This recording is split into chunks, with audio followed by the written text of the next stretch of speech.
Bonjour mesdames et messieurs, merci de nous rejoindre sur RTI1, bienvenue dans ce 13h.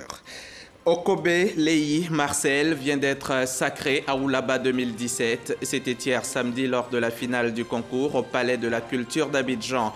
Elle a reçu 1 500 000 francs CFA de la part de la première dame Dominique Ouattara, marraine de la cérémonie. Dans une quinzaine de minutes, nous irons à Proukro, dans le département de Bokanda. Le village vient de bénéficier d'un château d'eau, fruit de la coopération ivoiro-allemande. Il a été inauguré récemment par le conseil régional du Hunzi. La situation est toujours tendue au Kenya. Plus de 24 heures après la réélection d'Ouro Kenyatta, plus d'une dizaine de personnes ont trouvé la mort hier samedi. L'opposition, elle, affirme qu'une centaine de personnes ont été tuées par les forces de sécurité. Depuis 1999, la Journée internationale de la jeunesse se déroule le 12 août de chaque année. Elle permet d'attirer l'attention de la communauté internationale sur les problématiques liées à la jeunesse ainsi que de mettre en avant le potentiel des jeunes en tant que partenaires de la société d'aujourd'hui. Le thème mondial retenu cette année est « Éliminer la pauvreté et parvenir à des modes de consommation et de production durables ». En Côte d'Ivoire, c'est l'immigration clandestine qui a été au cœur de cette célébration. Les jeunes parlent aux jeunes du phénomène migratoire. Voilà le thème exact. Pour en parler, nous recevrons en plateau dans le cadre du magazine du dimanche Guy Hervé Pila. Il est directeur de la planification, de la statistique et de la documentation au ministère de la Jeunesse.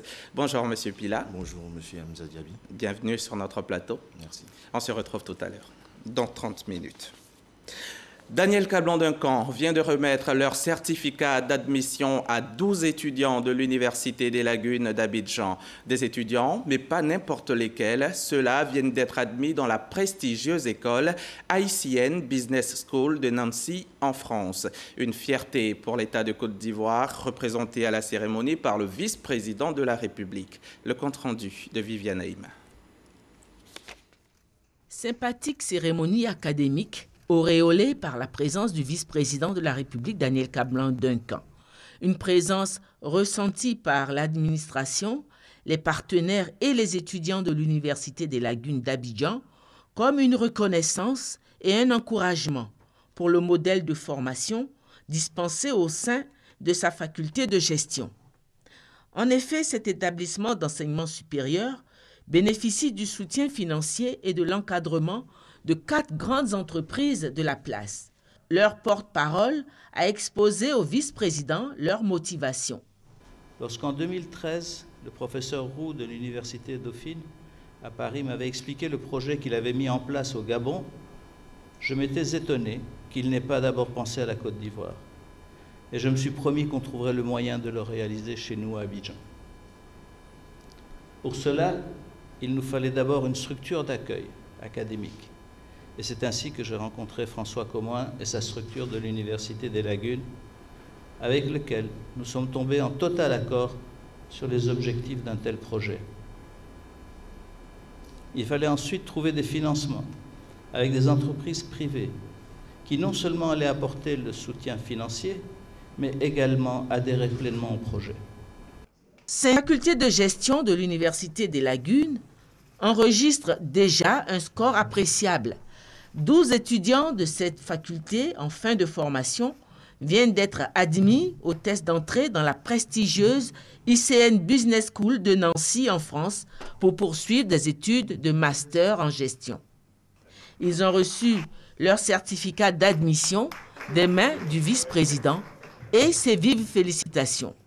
C'est donc avec une grande fierté que le président de cette université a signifié que son établissement s'inscrit dans la ligne des objectifs prônés par le gouvernement en matière d'éducation et de formation.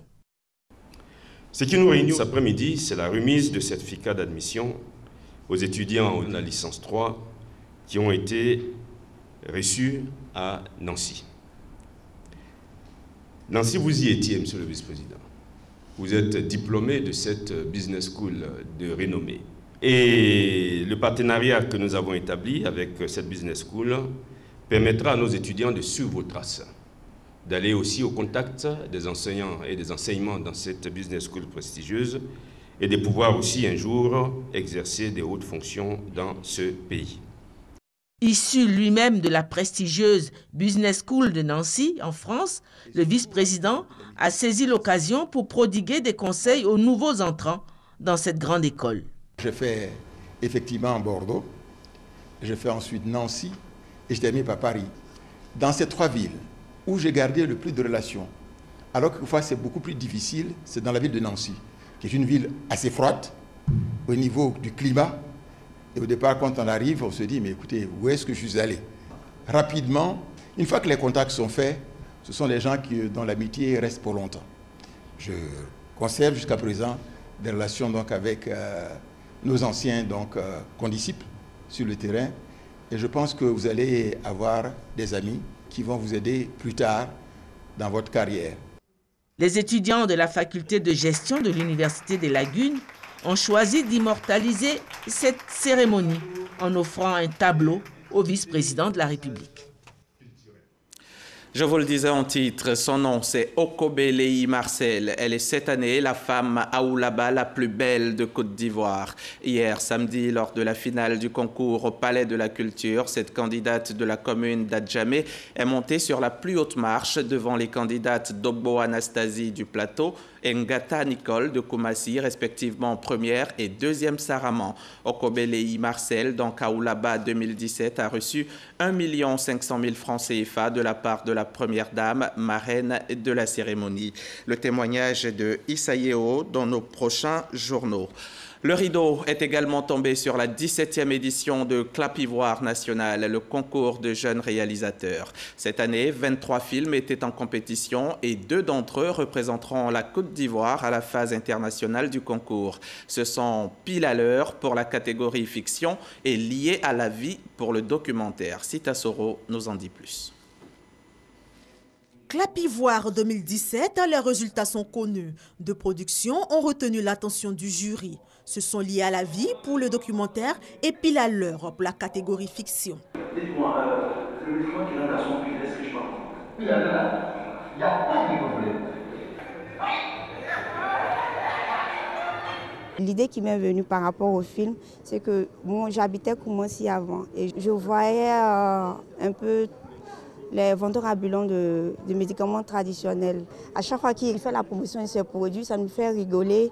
Je l'enregistre, ça me fait rigoler, tout ça. Et puis bon, je me dis, est-ce que je ne peux pas faire un truc sur ça? Et c'est comme ça, je me dis, bon, peut-être que c'est une idée banale, mais je vais l'écrire quand même, je vais faire un scénario dessus et puis je vais tourner pour voir ce que ça va donner. Et voilà. Ces lauréats ont reçu chacun 500 000 francs CFA pour les 2 premières places et 300 000 francs pour les seconds. Liés à la vie et Pile à l'heure représenteront la Côte d'Ivoire lors de la phase internationale du concours. Ce sont au total 23 productions qui étaient en compétition, 17 fictions et 6 documentaires. Pour des débutants, le niveau est acceptable, mais il faut travailler. Et il faut que nos films, nos réalisateurs se forment à l'idée que les films qu'ils créent ne sont pas des films à mettre dans un placard ou bien à déposer dans un bureau, mais ce sont des films qui doivent être vendables. La création bouillonne. Il faut surtout comprendre qu'une production respecte des règles et des codes. Il y a un code pour la scénarisation. On n'écrit pas un film de court-métrage comme on écrit un film de long-métrage, par exemple. Donc, la plupart du temps, ils ont écrit des films pour des tournages un peu plus longs qu'ils ont raccourcis pour le ramener aux règles de Clap Ivoire. Clap Ivoire est à sa 17e édition. Il met en compétition de jeunes réalisateurs avec des courts-métrages de 13 minutes. La phase internationale du concours se tiendra du 4 au 9 septembre prochain. Elle verra la participation des 8 pays de l'UEMOA. 15 films seront opposés, 8 fictions et 7 documentaires. Reportage signé Sita Soro. De la culture à l'enseignement supérieur. L'Union patronale de l'enseignement supérieur privé initie une formation à l'endroit des chefs d'établissement supérieur privé, un renforcement des capacités pour permettre aux 700 stagiaires composés de fondateurs, présidents et enseignants d'utiliser au mieux le système LMD, licence, master, doctorat. On reste avec Sita Soro. Depuis 2009, l'État de Côte d'Ivoire, à l'instar de nombreux autres pays, a décidé d'adapter son système d'enseignement supérieur aux normes internationales, c'est-à-dire l'adoption du système en licence master-doctorat LMD. Ce système, bien qu'appliqué dans des établissements d'enseignement supérieur en Côte d'Ivoire, continue de faire objet de méconnaissance. L'Union patronale de l'enseignement supérieur privé, UPSUP, initie donc une formation de renforcement des capacités à l'intention du personnel des établissements privés. Le système LMD vise à améliorer l'efficacité interne et externe des diplômes issus des établissements. En professionnalisant les offres de formation, il faut que les enseignants s'approprient cette réforme. Il faut des outils pour l'application de cette réforme. Et tout cela, ça ne se fait pas du jour au lendemain.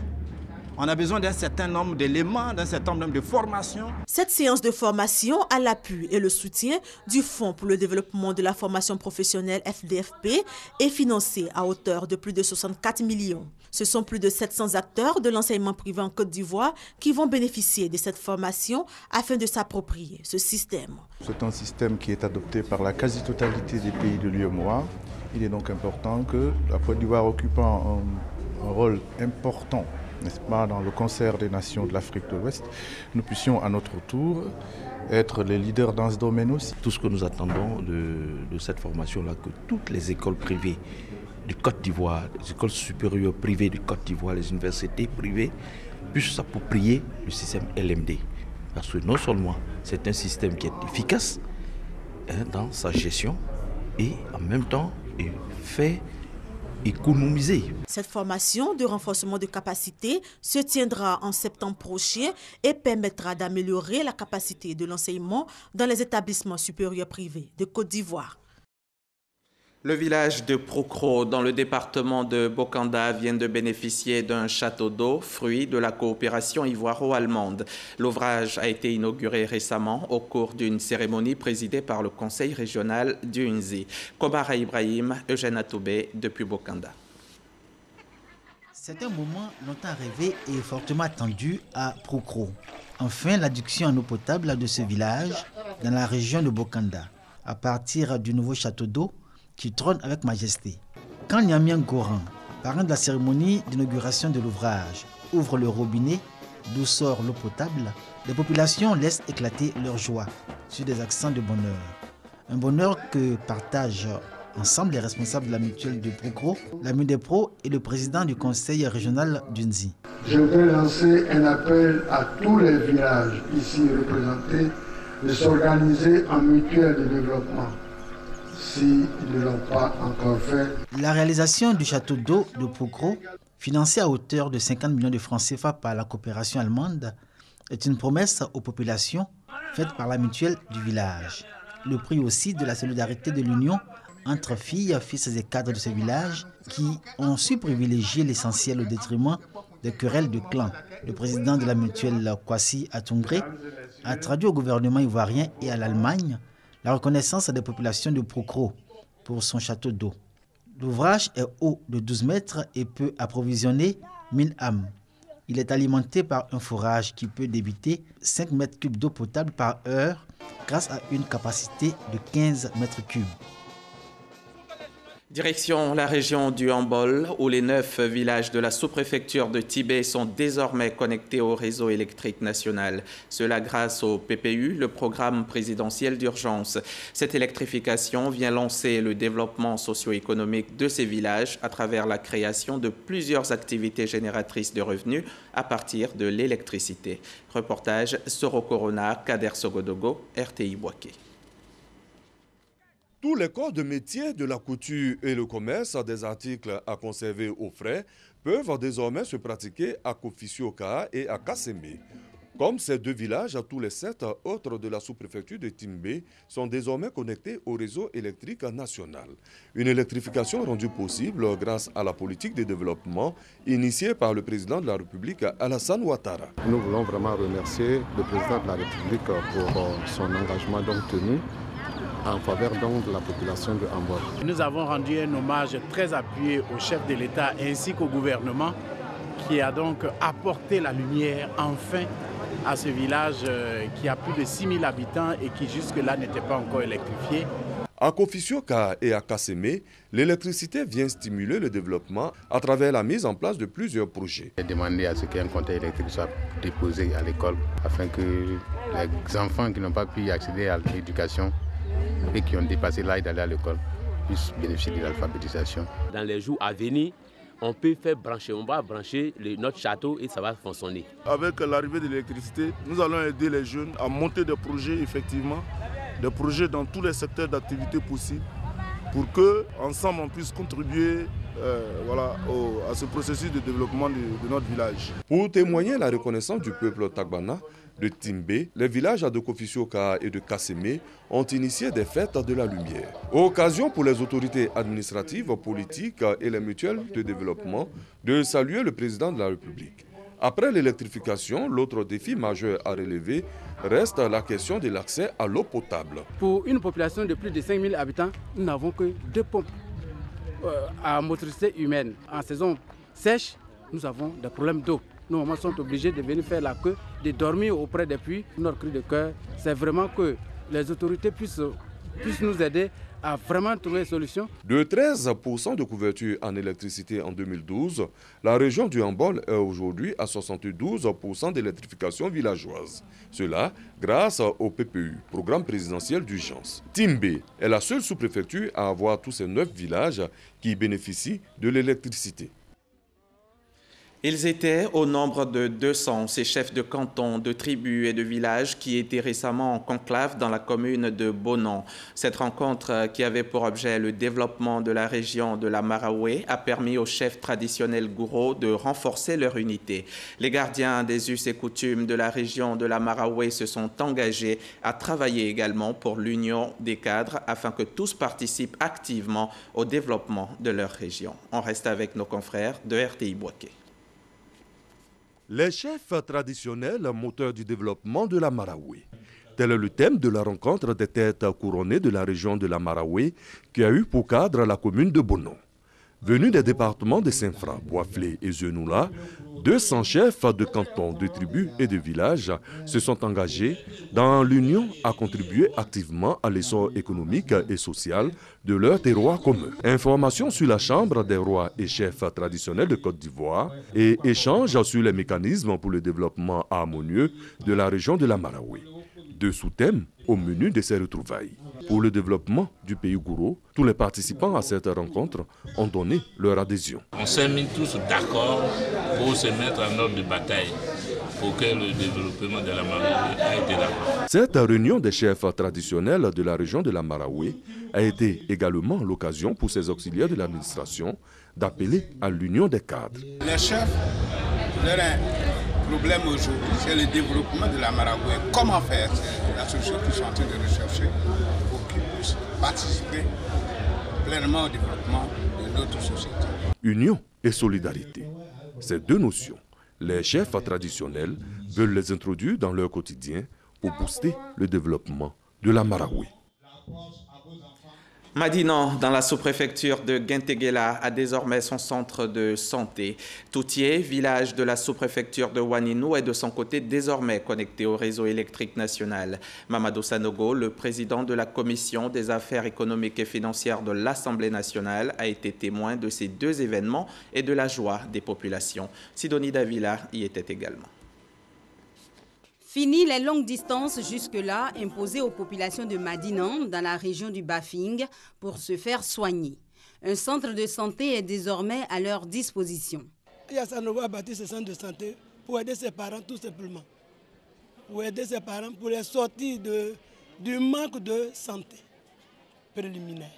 Officiellement ouvert par le député Mamadou Sanogo, le centre de santé communautaire comprend pharmacie, salle d'hospitalisation, maternité, infirmerie, logement pour l'infirmier et la sage-femme, qui tous 2 sont déjà présents à Madinan. L'exemple à suivre, il faut venir au village, réaliser pour les parents, sans autre calcul, sans rien attendre, parce que si les parents nous ont donné quand nous étions jeunes, c'est à nous de leur retourner ce qu'ils nous ont donné. Clou de la cérémonie, le don de médicaments du député Mamadou Sanogo et la séance de vaccination gratuite contre la méningite offerte par la donatrice du jour. Autre village aux populations également en fête, Toutié, toujours dans la région du Bafi. La sortie de l'obscurité, un moment historique célébré par toute la population en présence du parrain de la cérémonie Mamadou Sanogo et du préfet du département Adolphe Boni Kwaku. Toutié est connecté au réseau électrique national grâce à son conseil municipal. L'obscurité rime avec misère et sous-développement, tandis que la lumière est symbole de bien-être social. Entre les deux, il y a donc un immense fossé que Toutié vient de franchir. Pour le bien-être des populations, le parrain de la cérémonie n'a pas manqué d'inviter les cadres à s'unir et à soutenir toutes les actions qui visent le développement de leur région. En bref et en images, la situation est toujours tendue au Kenya, plus de 24 heures après la réélection d'Ouro Kenyatta. Dans plusieurs bidonvilles de Nairobi, mais aussi dans l'ouest du pays, plus d'une dizaine de personnes ont trouvé la mort ce samedi 12 août. L'opposition a continué de durcir le ton et affirme, sans en avoir fourni la preuve pour le moment, qu'une centaine de personnes ont été tuées par les forces de sécurité. Les autorités, elles, démentent toute répression politique, dénoncent des pillages et des actes criminels. Ici à Abidjan, l'opération Grand Ménage initiée par le gouvernement se poursuit. C'est le week-end dernier à Niablé, dans le département d'Abengourou, que Anne Désiré Ouloto a procédé au lancement officiel de la 6e édition. La ministre de la Salubrité, de l'Environnement et du Développement durable y a également installé le comité local de salubrité. Le témoignage de Fidèle Aigné et Franck Quadio. Niablé, localité située dans la région de l'Indénieux du Hablin, a accueilli la 6e édition de l'opération Grand Ménage. Une opération qui, selon le ministère de la Salubrité, de l'Environnement et du Développement durable, vise à inciter les populations à assainir leur cadre de vie. Balayer n'est pas un secret pour Niablé. Avoir de bons gestes n'est pas un secret pour vous. Relativement à vos doléances ainsi qu'aux doléances du maire, le matériel roulant, vous l'aurez. Parce que celui qui m'envoie s'appelle le président Alassane Ouattara. Et il veut un pays propre. Et donc, il se donne les moyens de sa politique quant à la discipline et au civisme des populations. Un programme national va être développé avec vous. Sensibilisation et éducation au changement de comportement. Au cours de cette cérémonie, le comité local de salubrité et d'hygiène a été installé. Un comité dont la mission est de faire de Niablé une cité propre où il fait bon vivre. Les populations ont marqué leur adhésion à cette opération.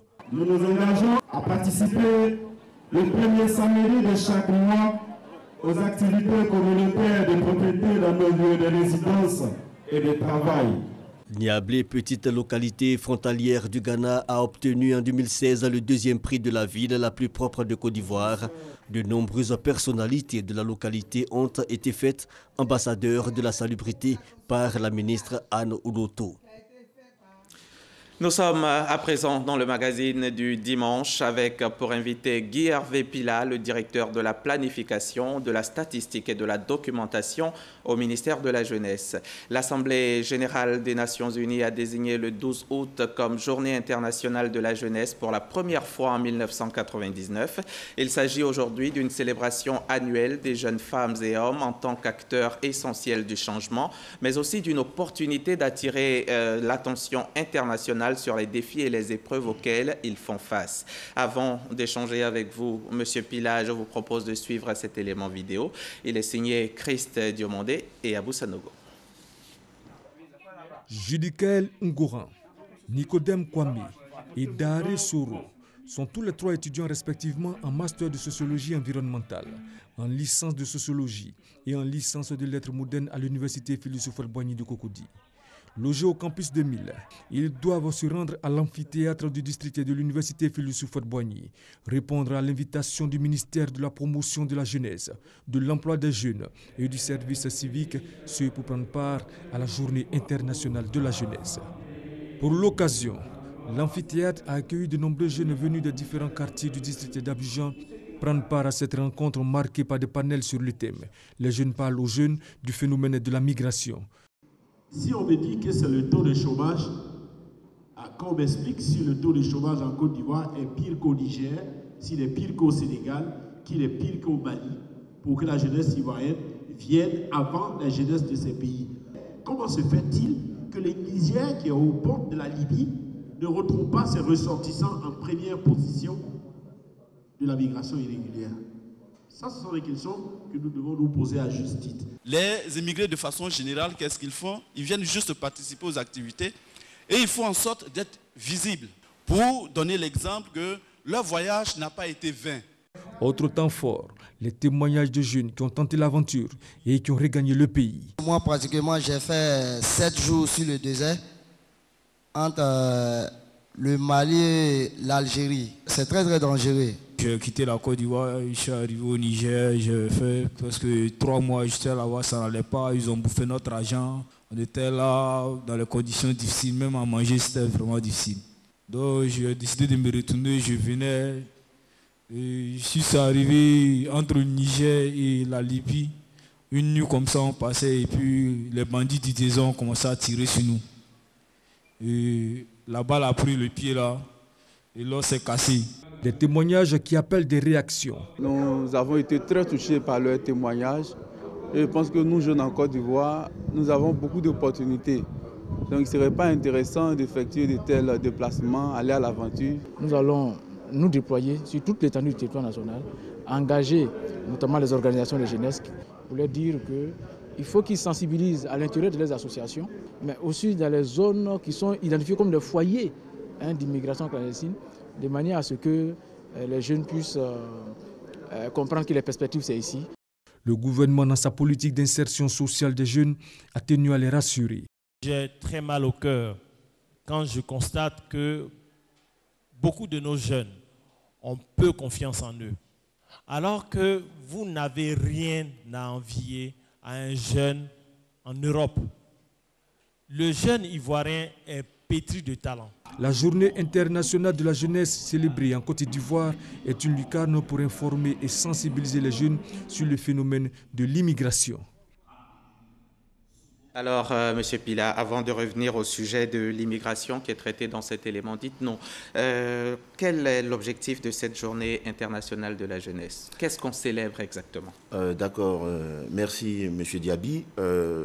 Permettez-moi d'abord de saluer la direction générale de la RTI pour cette opportunité qu'elle nous donne de parler aujourd'hui de la journée internationale de la jeunesse et de parler à notre cible, qui est la jeunesse. Bien sûr. En fait, cette journée a pour objectif majeur de faire la promotion, particulièrement auprès des jeunes, du programme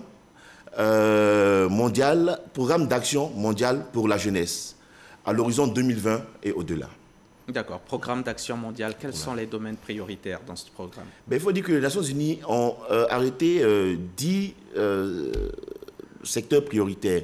Il s'agit de l'éducation, de l'emploi, de l'environnement, de la santé, de la consommation abusive de drogues et d'autres stupéfiants, de la délinquance juvénile, des jeunes filles et des jeunes femmes, mais également de la prise en compte des jeunes dans le développement social et la prise de décision. Et donc, c'est l'ensemble de ces 10 secteurs qui ont été identifiés et qui sont développés dans ce programme d'action mondiale pour la jeunesse. D'accord. Et le thème mondial cette année, c'est éliminer la pauvreté? Éliminer la pauvreté, parvenir à des modes de consommation et de production durable. Durable, tout à fait. Mais ici, en Côte d'Ivoire, la célébration a été toute particulière. Le thème ici concernait l'immigration clandestine. Oui, écoutez, le contexte socio-économique actuel nous révèle que nombreux sont les jeunes qui sont candidats à l'immigration vers l'Europe, à la recherche d'un hypothétique Eldorado. 2016 a été l'année la plus marquée parce que nous avons eu le plus de pertes de vie en vie humaine dans les mers du Méditerranée. Alors, pour parler de statistiques, selon le ministère de la Sécurité de l'Intérieur, ce sont 1500 jeunes que nous avons de façon clandestine aux portes des frontières italiennes à la recherche d'un Eldorado. Et donc, vous voyez, face à cette difficulté, il s'agissait pour 1500 nous... jeunes, 1500 jeunes, des Ivoiriens, par mois. Voilà, par mois. Voilà. Et donc, la Côte d'Ivoire était 10e. Aujourd'hui, la Côte d'Ivoire se retrouve à la 4e place, avec 7% du nombre total d'immigrés clandestins.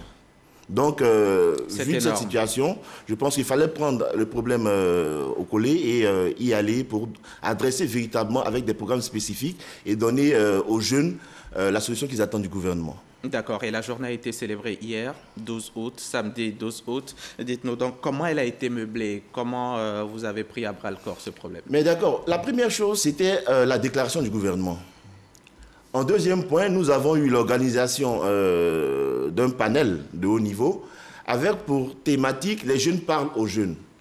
Il s'agissait pour nous, à travers cette thématique-là, d'envoyer les jeunes eux-mêmes à faire le témoignage et à partir de ces témoignages, de sensibiliser leurs frères, leurs amis, leur entourage par rapport à ce problème d'immigration clandestine, afin que les jeunes puissent savoir que l'Eldorado, c'est ici en Côte d'Ivoire. On a donc eu droit à un panel. Mais un panel, d'accord, mais est-ce que la cible, vous pensez qu'elle a été touchée? Vous avez vu l'élément. Et l'élément a prouvé que les jeunes ont marqué un grand intérêt à ce panel-là. Et donc, les jeunes, eux, nous les utilisons selon un dispositif interne que nous appelons le dispositif de père éducateur.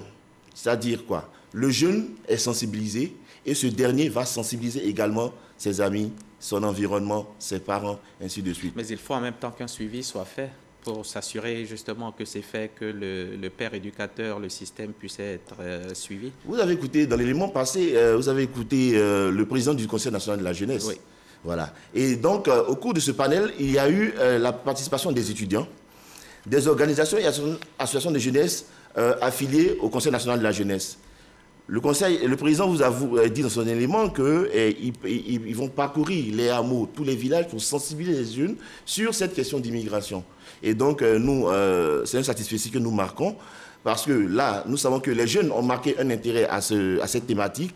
Et alors, nous allons continuer dans cette lancée afin de réduire le nombre de jeunes migrants clandestins. Est-ce que, à côté, par exemple, de ce système père éducateur qui est mis en œuvre, est-ce qu'un dispositif, quel est le dispositif que vous avez quand même mis en œuvre pour que ce phénomène soit endigué? Il faut dire que ici en Côte d'Ivoire, il existe un ministère qui a la plénitude de cette thématique. Et nous saluons déjà le travail de ce ministère. Le ministère de l'Intégration des Ivoiriens de l'extérieur, dont le directeur général des Ivoiriens de l'extérieur a eu donné son expérience lors du panel de haut niveau. Mais à côté de cela, en 2016, notamment en mars 2016, nous avons signé une convention avec l'Office français de l'immigration et de l'intégration. D'accord. Comme résultat, nous avons eu le retour de 16 jeunes qui ont été automatiquement pris en compte dans le dispositif du ministère à travers le guichet unique de l'emploi qu'on appelle l'agence emploi jeune.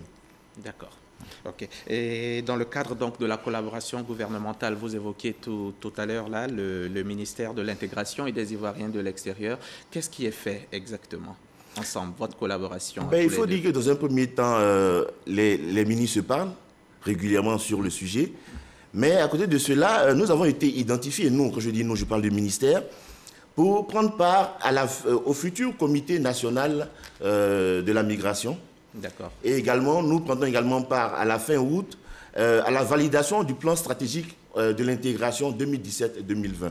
Donc vous voyez que dans le dispositif global gouvernemental, il y a collaboration entre les ministères. Mais nous, la spécificité, c'est les jeunes. Alors nous partons pour être les porte-parole de cette jeunesse-là dans ce dispositif mis en place par ce ministère. Alors que le ministère de l'intégration, c'est la migration en général même. Et vous, c'est principalement la jeunesse. La jeunesse. L'immigration clandestine à laquelle il faut s'attaquer. Et en 2016, il a été adopté une politique nationale de la jeunesse. Parlez-nous-en en quelques mots. Mais écoutez, la politique nationale de la jeunesse est le document stratégique d'orientation du gouvernement. Elle a été validée en 2016 et elle est mise en œuvre à travers 4 stratégies essentielles. La première stratégie est la stratégie nationale d'autonomisation de la jeunesse qui a vu la mise en place du Conseil national des jeunes. On a également la stratégie nationale de protection des jeunes avec la sensibilisation des jeunes sur les fléaux sociaux tels que le VIH-Sida, l'alcoolisme, la cybercriminalité, les grossesses indésirées et j'en passe.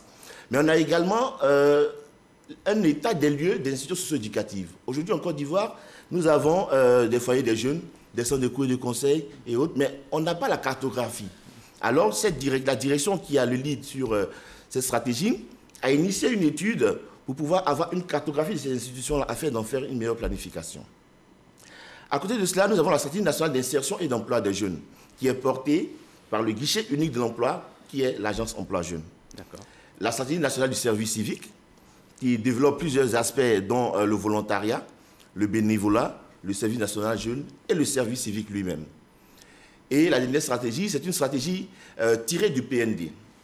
Programme national de développement. Voilà. Il faut dire qu'à partir du moment où nous avons des secteurs que nous chapeautons, nous avons fouillé le programme national de développement.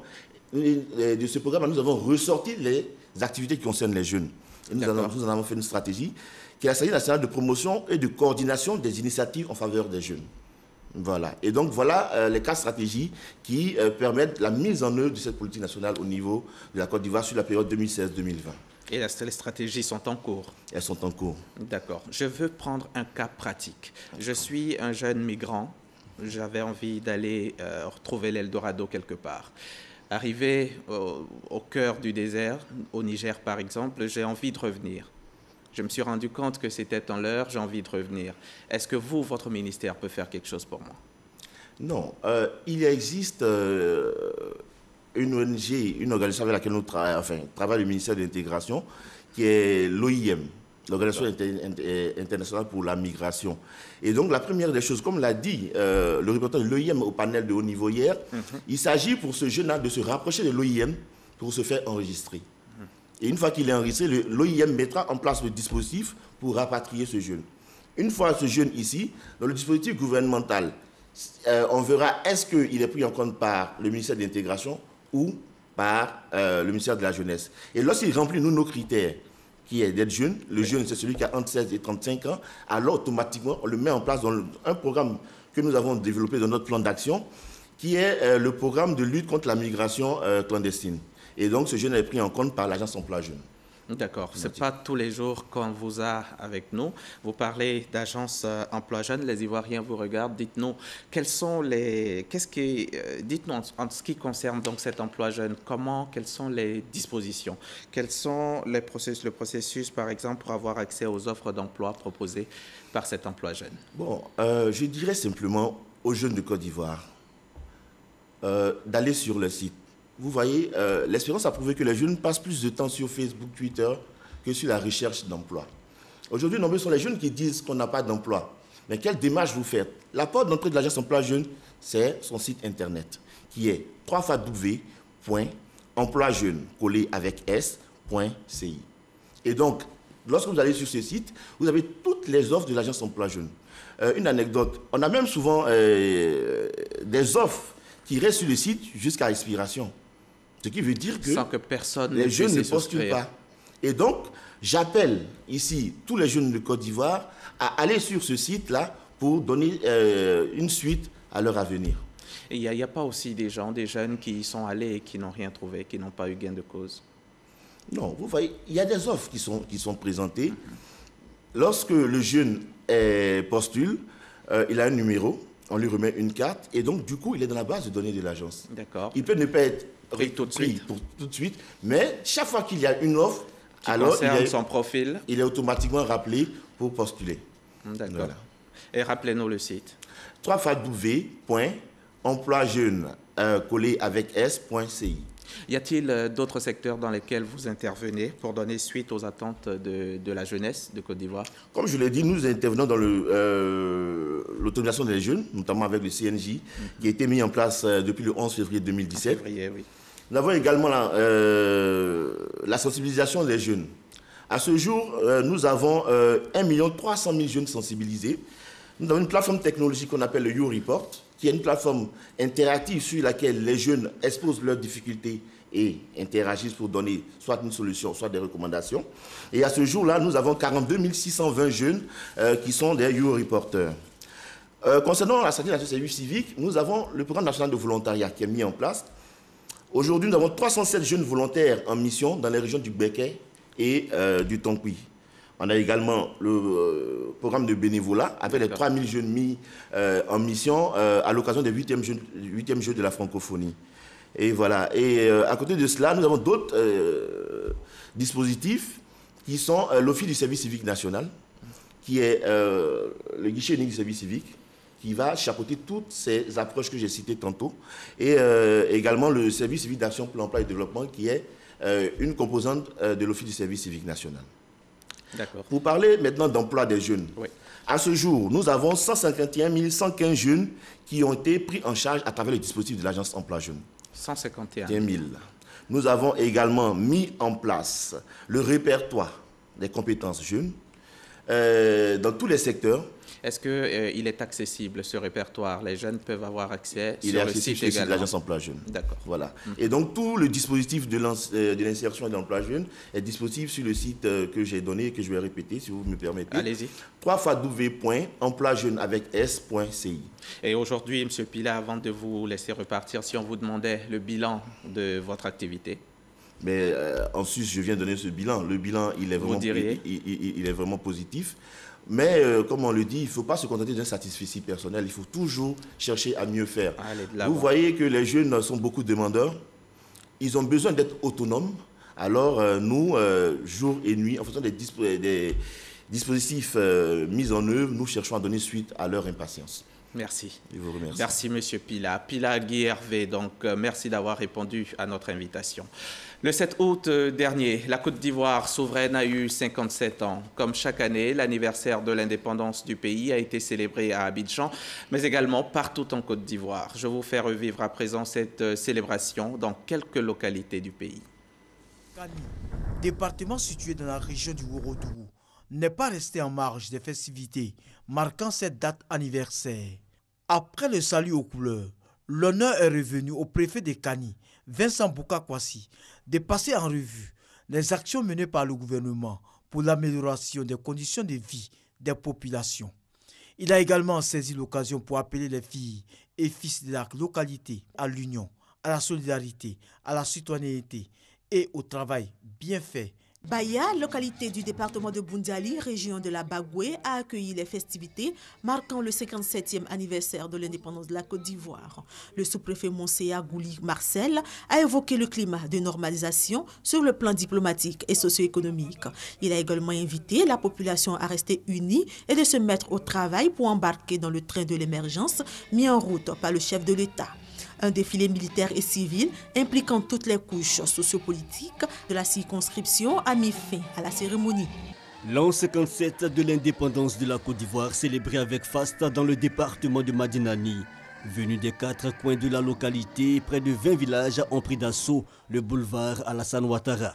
Les autorités préfectorales, conduites par Dominique Santou, préfet du département, ont peint le tableau des réalisations visibles du gouvernement sous la conduite du président Alassane Ouattara. Le préfet Dominique Santou a également rendu hommage aux agriculteurs et aux élèves pour leur dynamisme dans le travail. Défilés et danses traditionnelles ouvrent les festivités marquant l'an 57 de l'indépendance de la Côte d'Ivoire, à Zabaka, dans la sous-préfecture de Yakassé-Feyassé. Les populations sont sorties massivement pour communier avec le sous-préfet.